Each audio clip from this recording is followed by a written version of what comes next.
everybody, we're now going for a ride in our 1965 Toyota FJ40 Land Cruiser. 4-speed manual with the green exterior and an orange, very bright interior. Very nice if I do say so myself. Got the single bucket seats here along with the back, foldable back, so you can shelf people, food, supplies, anything you really want back there. Got the spare tire in the back. As we're going through all the gears now, shifting really smooth. In fact, since we're coming up to a turn right now, we are going to obey the speed limit. We're going to give you a little bit of a brake test.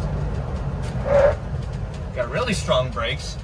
And as we downshift, the ride's very nice.